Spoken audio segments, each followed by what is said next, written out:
folks, welcome to another electrifying interview on Spark Igniting Minds. Meet Chris Roberts. Today we have the pleasure of diving into the world of customer experience and loyalty with none other than Christopher Roberts. Chris is a seasoned expert in the realm of customer engagement and loyalty, serving as the founder and managing director of Engaged Strategy in Australia, a pioneering force in the realm of net promoter loyalty partnerships. His deep understanding of customer insights and frontline staff engagement has been instrumental in his success.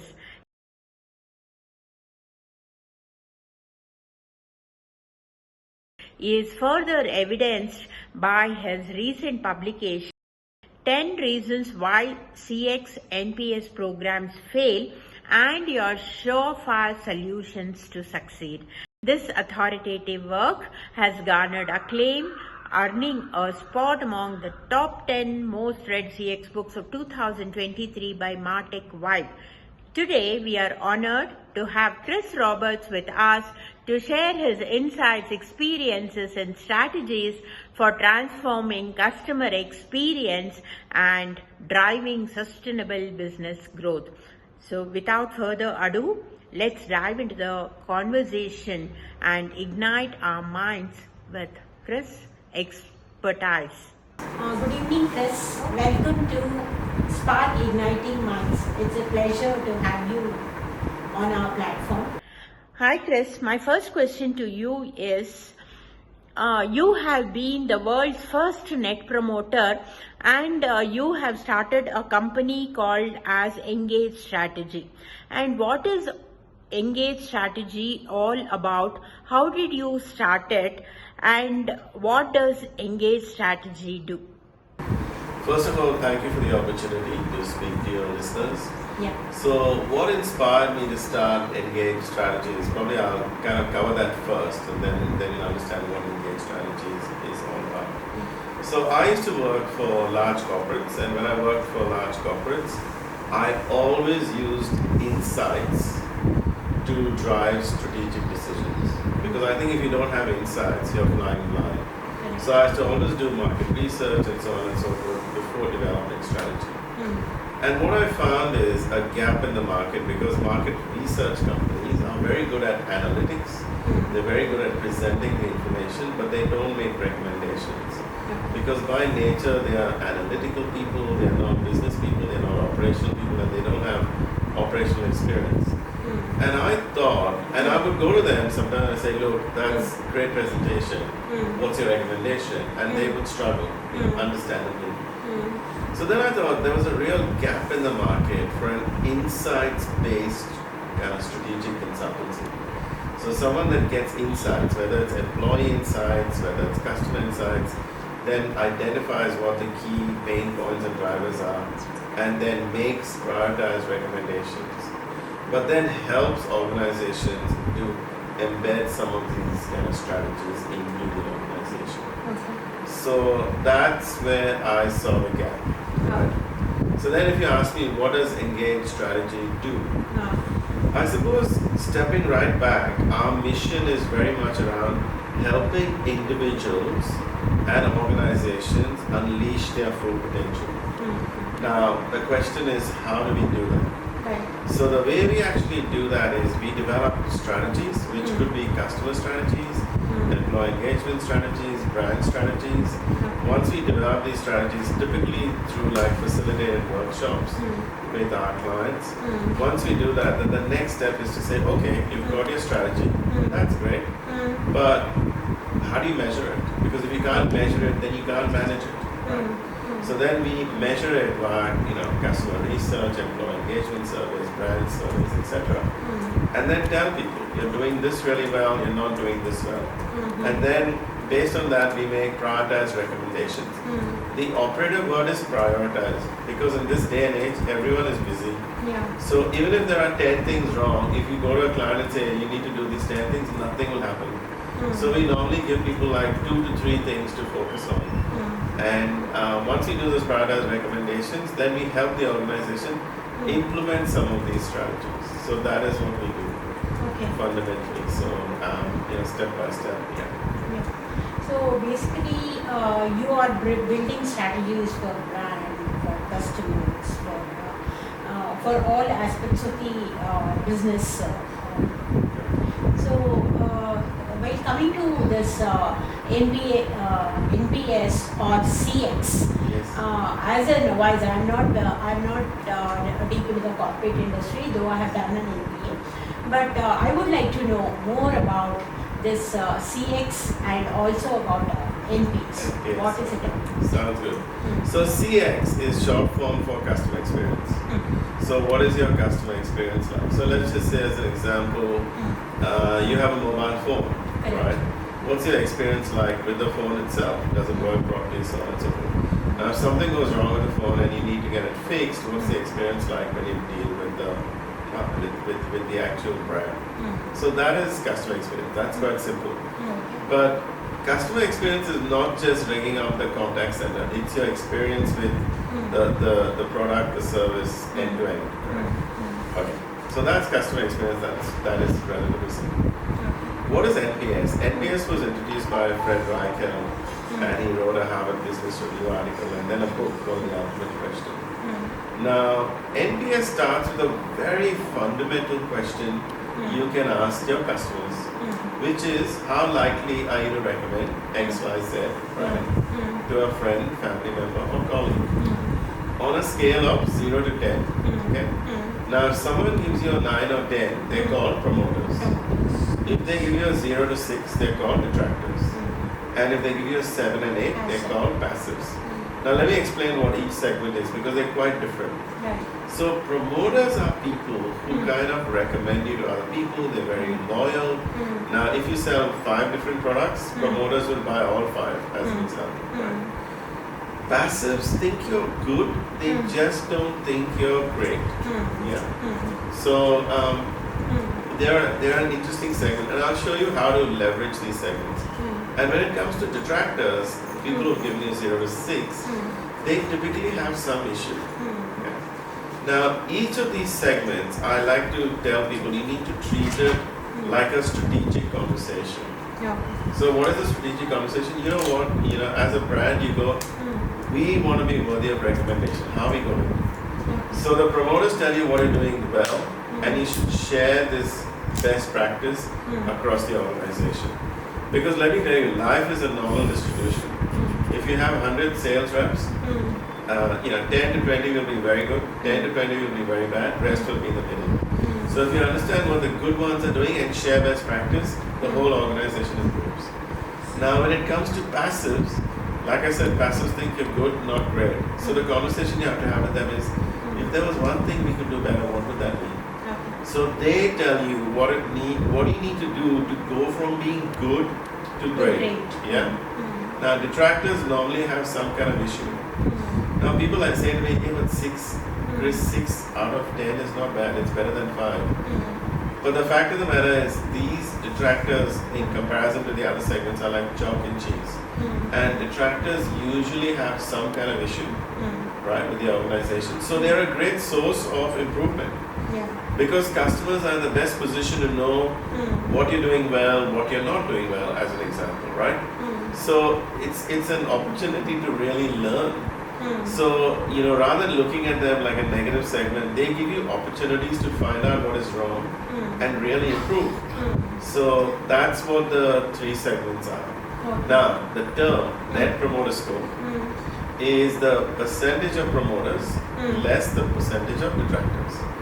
So let's just say 50% are promoters and 20% are detractors. Then it is 15 minus 20, which is 30. But let's just say if everyone is a promoter, then good on you. Then good. Your score is plus 100. 100. Yeah. The company is doing very good.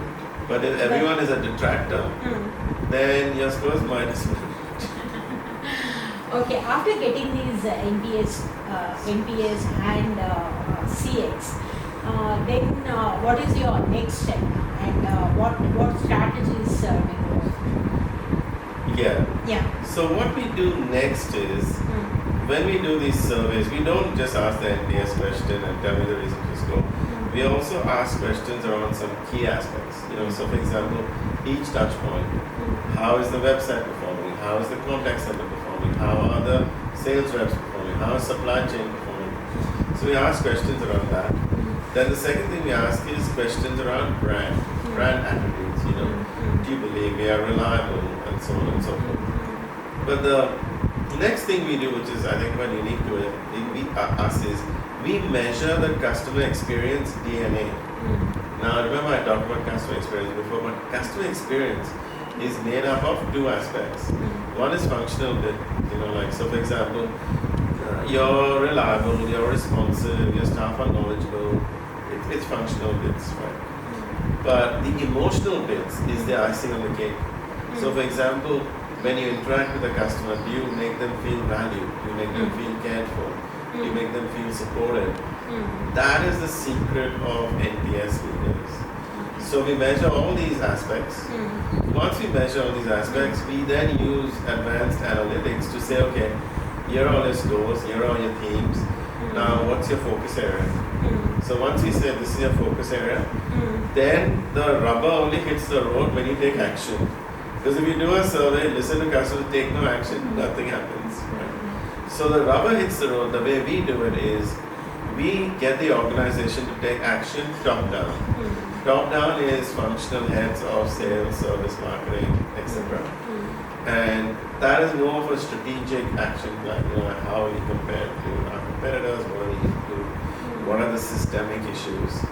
And then the second one, which is actually even more powerful, is bottom-up ideation, where we go to the respective service teams and sales teams, and we always recommend that results should not just be at a brand level, it should be down to a team level. So at a team level, you literally go to them and you say, okay, this is our score, these are our key drivers, these are the areas we need to focus on, and now let's develop an action plan. So we train frontline managers in terms of how to get their teams together, use speed ideation techniques so that in half an hour, 45 minutes, they can come up with ideas. Now the double benefit of this is that when you engage staff in delivering a great customer experience, your employee engagement goes up as well. Because all employees want to be part of something good and big. So that's how it works. Okay. But then I have been seeing your post, and somewhere you have said that this has been taken as a hobby more than. So why do you say that, sir?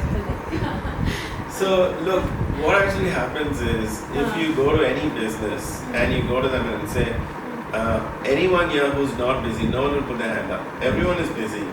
There's almost like a cult of busy. People love to be busy and they are busy. So then this NPS program comes and it creates work. So most people go, oh look, I don't have time to do that work, right? Now there's another aspect to it. They don't understand the economic value of NPS. So the importance is not given.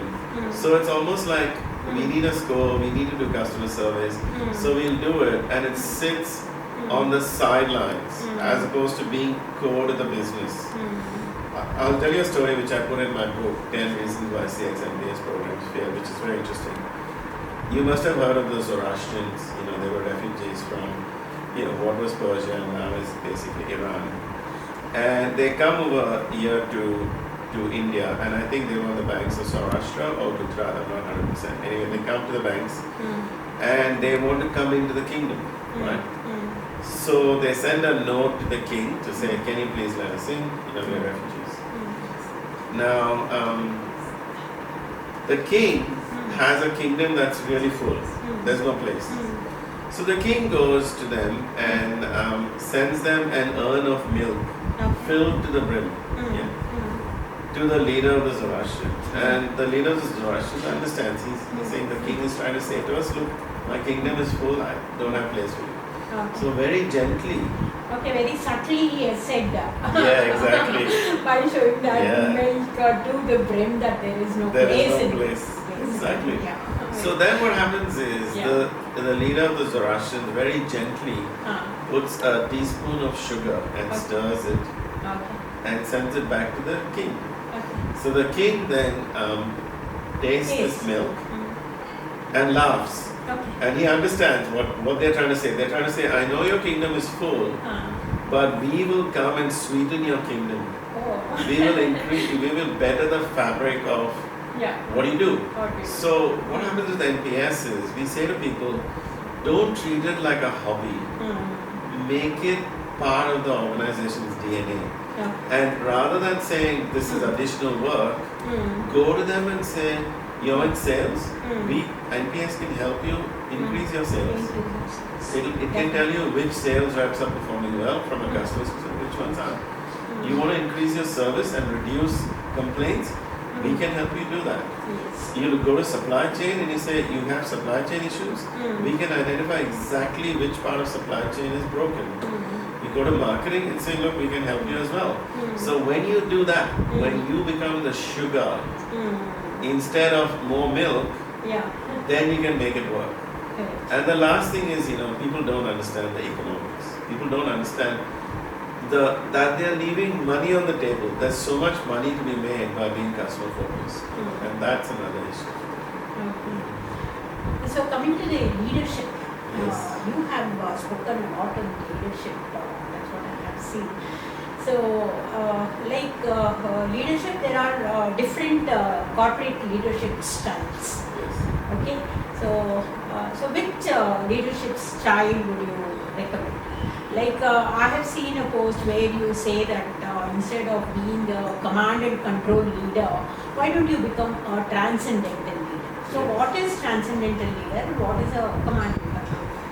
Yeah. Okay. So I think nowadays you have to remember something, that the younger generation, and especially for India, this is a big challenge. Yeah. The Gen Z population in India as a proportion is massive, more than anywhere else in the world. So you've got all these young people and the dynamics has changed. So where previously, if someone was elder to you or in a more senior position and they told you the sky is blue, you would say yes, the sky is blue because you are a respected elder person. Now what young people do is, if an elder says the sky is blue, they go to their phones and check, is the sky really blue? So the point is, the younger generation has access to massive amounts of knowledge, right? So just positional authority is not going to get them to listen. You have to convince them, right? And because you have to convince them, it is really critical that you lead them in the right way. You can't just tell them, do this, do that, because I told you so. You have to sell it to them. You have to explain to them that we need to do this because of this, and then they go buy into it. The second aspect is that our generation, had responsibilities and accountabilities. We had mortgages to pay off and this, that, and whatever. And hence we would suffer in silence if we had a tough command and control manager, because we knew we had a mortgage to pay off. The younger generation is more into experiences. They are not really interested They in... question you. There are a lot of questions that they have, and they're interested in experiences. And the other part is they want to make a difference now. So unlike our generation, which said, if someone said to you, I want to do X, Y, Z, they'd say you need at least 5 years experience and then you'll be able to do it. That doesn't work now. Now young people want to make a difference right now. So then, the leadership style of where you just go to them and say, do this, do that, because I told you so, is not going to work. So what is transcendental leadership? It's like, rather than command and control and being very operationally focused, it's getting people to latch into something higher, like a higher purpose. And that can be great customer experiences. It can mean something like defeating the competition, making a difference to the world. And what we find is that when you tap into that in a very small way, if you give staff jobs that are meaningful and purposeful, then magic happens. So in fact, when I've achieved amazing results, it's always been due to staff engagement, where I've just given them a little bit of purpose, a little bit of meaning in terms of what they do. So that means you need a whole different leadership style, of understanding people's needs and being able to influence them rather than command them. And that's what I mean by transcendental. So rather than commanding, it is a vision of the company which has to be percolated to the level down below. Yes. So everybody has to understand what's the purpose of the company Correct. and what is the vision of the company. And according to that, they'll have to work instead of just having a hierarchical system and somebody commanding and Absolutely. the others perform. Yeah. See, I'll tell you something really sad. When we've done national employee engagement studies, one of the things we found is we went to an organization's employees and we said, how likely are you to recommend your organization's products and services? You're an employee of this company. The NPS was not very high. So if your own employees are not willing to recommend you, what hope have you got with customers? The second thing I'll tell you, when we do employee engagement studies, we do this thing called the champion slide, and it's just what you said before. And the champion slide is a combination of, do I understand your strategy and direction, and am I personally committed to make it successful? So if both those are good, then you're a champion. Then you're But then you have some people who understand your strategy but are not committed, and they are bystanders, and they are dangerous people. And then there's a third group, which is a very funny group. They don't understand your strategy, but they're personally committed to it, whether they understand it or not. We call them loose cannons, right? Okay. And they are people who are just positive. Whether they understand something or not, they are positive. And then the last group is your weaklings. They don't understand your strategy and they're not committed. And that's the group you need to get rid of or reduce. Yeah. But champions are great because they give you discretionary effort. They go above and beyond. They are more loyal to you. So it's critical. This understanding strategy and then attaching yourself to it is critical. And that's part of transcendental leadership. That's fantastic. The way you have really, segregated the employees into different categories. That's really See, and the best thing yes. is you can take that grid I just explained. You can look at it organization-wide, but you can move it to finance and say, what does that grid look like in finance? Is the issue understanding or is it commitment? You can move it to sales and say, what is the issue there? Is it understanding? Is it commitment? And then take diagnostic action. So champions are those who understand and commit. Exactly. Yeah, very nice. And coming to your book, you have written a book called as 10 Reasons Why CX Fail. So what are the reasons and why do you fail? Why do you think that they have failed and yes. Yeah, so the reason I came up with the book, so we started doing NPS like 15 years ago. Our experience spans 20 plus industries, knowledge of 200, 300 brands. And I suppose the main thing about us is we know how to increase NPS scores. So in business to business, we've increased NPS scores by 80 points, business to consumer more than 60 points, which is quite a big jump in tough categories. Now, even though we know how to do it, the frustration is that even though there is money in it, people don't take action. So they just look at it as a survey or a score and they don't take action. And most of the time the score is the big issue, it's like the why ego do they generation. do that? Even they know if the sales increase, their company goes up. Yeah, But so why do they just ignore this? correct. No, I'll kind of explain because supposing you say sales as a metric, sales are going up. So you go, yes, that's an immediate metric, so it gets focus, right? Now the thing with NPS is you're saying, make customers more loyal, make them buy more, but no one really measures that. So the effect is not seen immediately. It's not like you run a campaign and you get 100 sales, right? This happens in the medium to long term. But the main thing is the economics are not understood. So let me share with you the economics. Okay? So when organizations look at economics, they look at it purely in terms of the sale of a product or service. Right? Now, so people go through a phase of let's increase awareness, let's increase consideration. let's get some sales, and that's what happens. Now, the fact of the matter is that there are other things that happen that drive growth. So, for example, you have a situation where someone will recommend you to other people, where your very own customers become brand advocates and become a sales and marketing channel, as an example, right? And that's a source of growth. Now, as a source of sale, we have seen like 20 to 30% of sales come primarily through word of mouth. We have some clients where 50% of sales come from word of mouth. So word of mouth is a very powerful channel. But it's not tracked and measured. The second thing is, if someone is more loyal, they tend to buy more products from you. So supposing you have 5 products, A, B, C, D, F, you know, and then the detractor might only buy one and not buy anything else. But a promoter might buy 4 or 5 products from you because they are engaged to you. Right? And then they complain less, so the cost is less as well. But when we've done studies for clients, what we found is a promoter is typically worth 2 times an average customer, even though they all buy the same thing. Why? Because they buy more, they are more loyal, and they recommend it to other people. Now, a passive is like an average customer, but a detractor is like -1 customer. Now, why are they -1 customer? Because they still buy the product.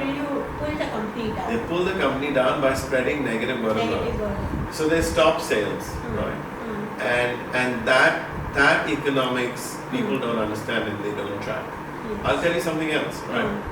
So in business to business, we have some clients that have the same, like one customer could buy from multiple suppliers. So let's just say you have cement suppliers. You can buy from supplier 1, 2, 3, 4, 5. Now, what we found in those type of business to business things is that a 1 point NPS increase, remember it's a 200-point scale, 1 point NPS increase results in a 1.25 to 3% increase in share of wallet. So that is like revenue increases. So people don't know that. So when I showed it, they go, "Oh wow, that's great." And you go, "Well, it makes common sense, right?" I mean, if I'm a promoter, if I love your brand, I love your product, yes, I'm going to buy more from you. It's common sense, but no one measures it. When you look at like stated loyalty, promoters are like 2.4 times more likely to be loyal than a detractor. Now, loyalty is a big growth driver. So if you look at it simplistically, let's just say you have a 90% retention rate. That means every year you lose 10%, correct? So roughly your lifetime value for that cohort is 10 years. Let's just say you deliver bad experiences and you go from just 90% to 80%. The lifetime value of that cohort group of customers becomes 5 years. So loyalty as a growth driver is huge because it's like a leaking bucket, right? You can keep getting new sales, but if the bucket is leaking, you've got problems. Yes. But if you stop the leaks and you bring in growth, then you're laughing. But then you've got your traditional business line. You promote, you get sales, you have a sales rep. But the additional bit that drives growth, one is loyalty, one is word of mouth, one is share of wallet. Those are incremental things that no one thinks about. And that is why it's treated like a server or a score and nothing else. And the thing with the score is it's an ego-based thing. That's why only score. Score doesn't give you the complete review of the customer. That's what I feel. So why the score? It's mainly ego-based.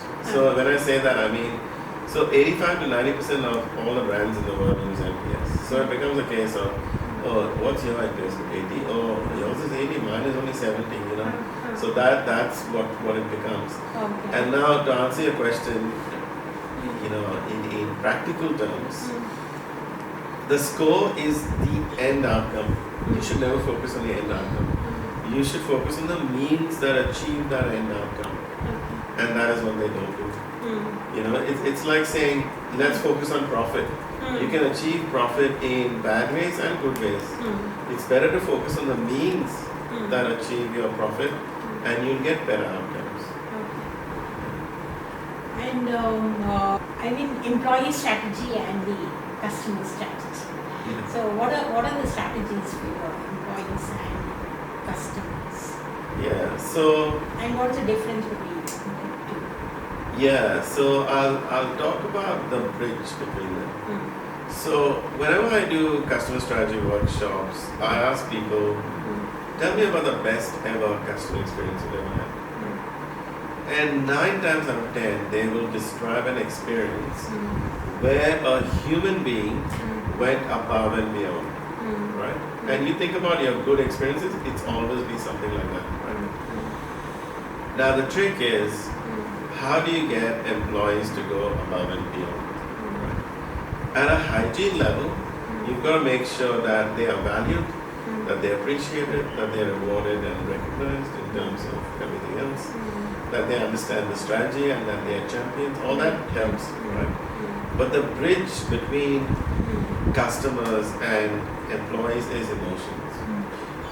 So for customers to be real promoters, they have to feel the right emotion. They have to feel valued, cared for, supported, impressed, delighted in it. Now, customers will never feel that if your staff don't feel those emotions first. Make that. Do you use some like carrot and stick is one of the so what kind of strategy that you use to keep your employee very close to the customers? Yeah, so carrot and stick kind of works, but I think you have to be careful with that because you'll drive dysfunctional behavior if you offer a carrot and stick without providing them with the training on how to do it. As soon as people don't know how to do something and there is a carrot and stick, they will find ways to cheat. Yeah, so that is dangerous. And that happens with NPS, right? So how do you do it? The way we do it is we actually engage staff in the process. So we go to them and we say, you know what, let's look at a particular service team. You know, the one thing you need to improve is you're not making your customers feel valued when you interact with them. So rather than telling them, make sure you mention the customer's name once, twice, 3 times in the call, we actually run these speed ideation sessions where we train frontline managers to get their teams together and say, okay, how are we going to do this value thing? Right? Now, one of the best ways to do it is to be proactive. Right? So we go to staff and say, how can you be proactive? Let's come up with ideas to be proactive. So the staff come up with amazing ideas because they are in the front line. They face customers every day. They know exactly what works, what doesn't work. But I'll give you a couple of examples.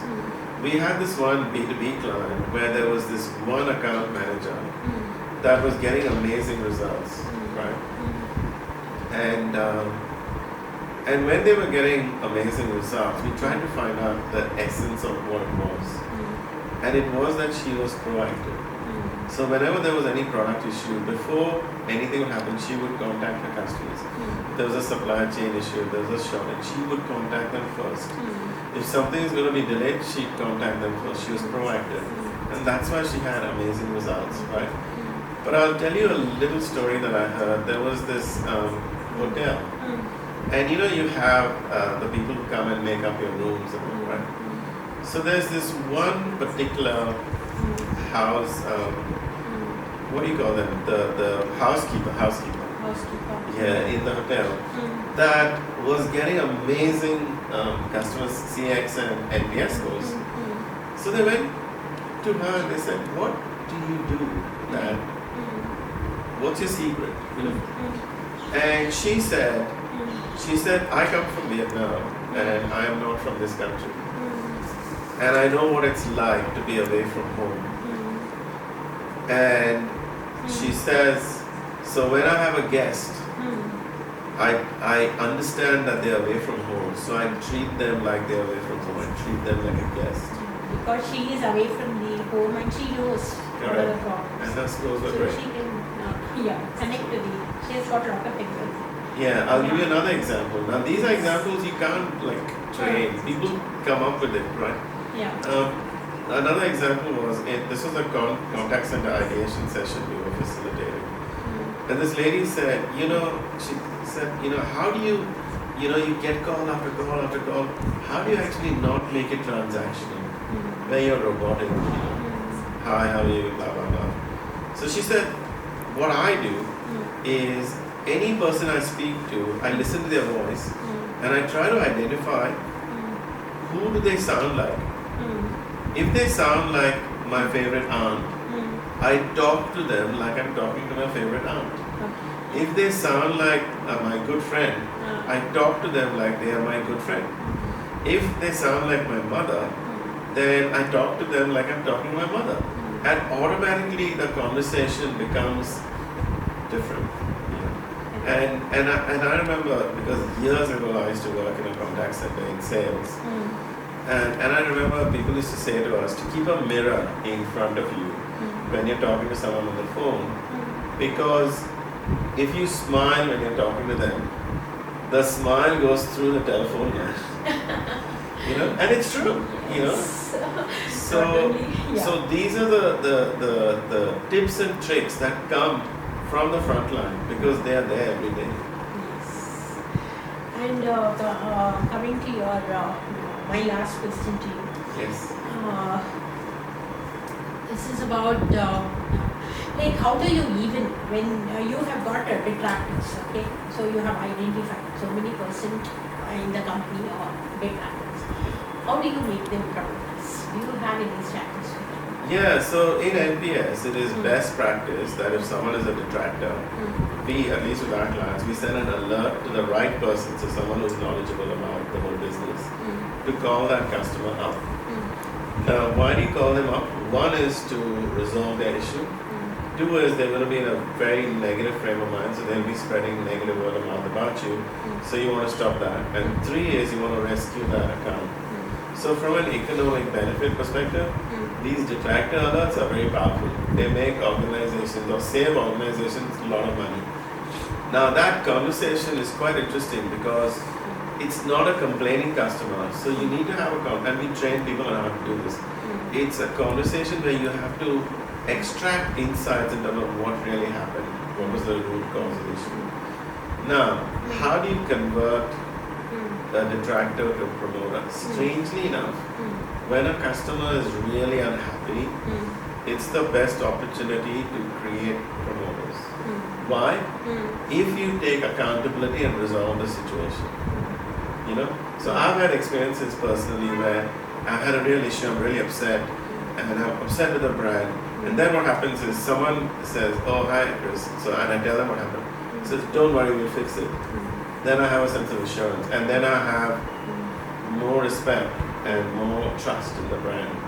So, once you resolve the issues, they feel happy, satisfied. If you take accountability and do it. Yeah. So sometimes what people do is they don't take accountability. So what I hear sometimes is, you ring someone, you have an issue, and that person will say, oh, I'm sorry, sir, that's our IT department.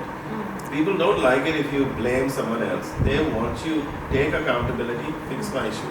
I don't want to know what your internal issues are. I want my issues fixed. And if you do that well, you create a promoter straight away. So you have to have a very good customer care.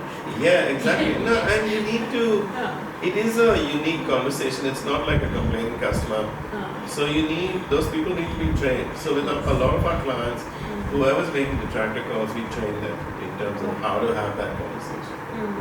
Sir, this has been a syllabus in New Zealand and Australia as well. And in India, is it not a part of the syllabus in India? How is India towards NPS? So I think in India we have had some interactions with organizations, and I've done guest lectures at quite a few institutions now.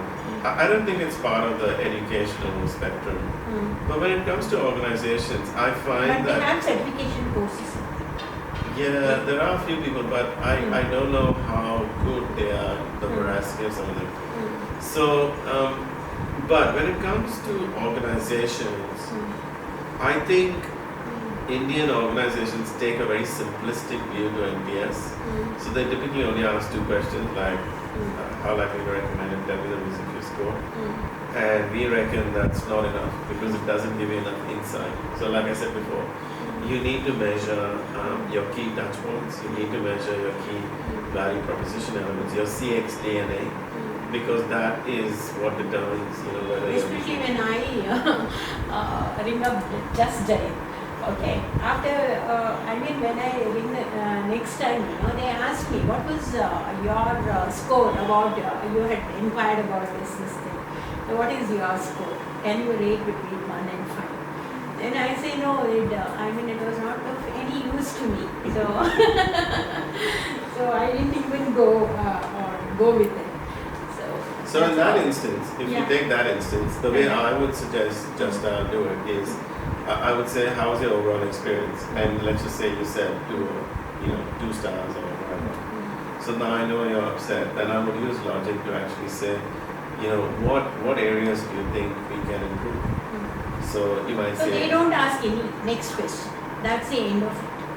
Yeah. You need to ask those next questions. Fundamentally, you have to look at it this way. Yeah. People get hung up on short surveys because you get a better response rate, and that's true to a degree. But the bigger issue is not whether you get a better response rate or shorter surveys. It's, do you get good insights? Do you have enough insights so you can go to your call center manager and say, you know what, your top 3 focus areas are ABC. So you go to supply chain, your top 3 focus areas are D, E, F. Marketing, you need to focus on 1, 2, 3. So how many companies you have under your engage strategy? How many companies have used your strategies? Yeah, so right now we manage around 40 odd brands. Okay. But obviously. But all from Australia and New Zealand, or? We have a couple in India, right? India. Yes, we do, and it's relatively new for us, but we do have a couple of clients in India, but mainly Australia and New Zealand, which is where we kind of started out from. And over the years, we've had a lot of other clients because some of our clients got merged, acquired. Some of our clients, unfortunately, the pandemic shut down because the whole industry shut down. So we've had other clients as well. So what I can tell you Pandemic was a great setback. Oh yeah, massive. So the thing I can tell you is there are some organizations who think, NPS is easy to understand. People understand, if someone recommends, that means we'll get word of mouth, we'll get more sales, blah, blah, blah. But it's not easy to execute. Because when you talk about being easy to execute means wherever you are as an organization, you want to be worthy of recommendation. That's a big jump. And let me tell you something about promoters. Promoters, every touch point has to be good. Promoters are not people who say, the product is great, but the service is not that great. Or the product is great, the service is great, but the price is too high. For them, everything is good. Now, for everything to be good, what does that mean? NPS is an exercise in organizational transformation.